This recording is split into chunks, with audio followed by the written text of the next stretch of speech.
In today's video, I'm going to teach you how to add a contact form in GoDaddy Website Builder. If you want visitors to reach out to you directly from your website, adding a contact section or a custom form is one of the easiest and most useful updates you can make. GoDaddy Builder makes this process pretty straightforward, and in this walkthrough, I'll guide you through it clearly so you can get everything set up and published with confidence.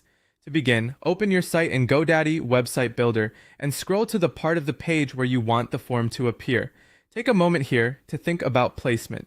For most websites, contact forms work best near the bottom of a page, on a dedicated contact page, or in a section where visitors are already ready to take action. Once you've found the right spot, click Add Section. After that, look through the available section types and choose either Contact Us or Form.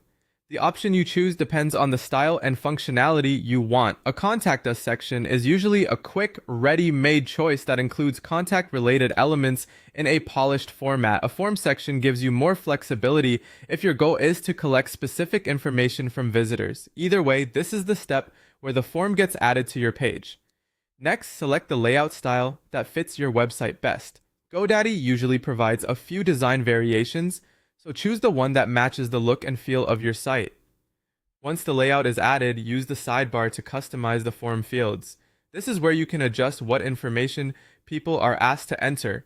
For example, you can tailor the fields based on what kind of messages you expect to receive.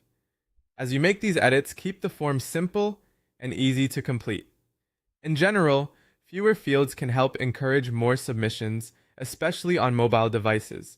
When the form looks the way you want, go into the form settings and set the recipient email address.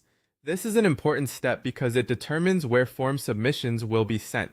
Make sure the email you enter is one you can access and monitor regularly, so you don't miss any messages from potential customers, clients, or visitors.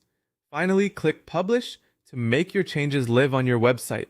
Publishing is what allows your new form to appear for the public. After that, it's a good idea to visit the live page yourself and test the form to confirm everything looks correct and submissions are going to the right inbox. And that's it. You've successfully added a contact form in GoDaddy Website Builder.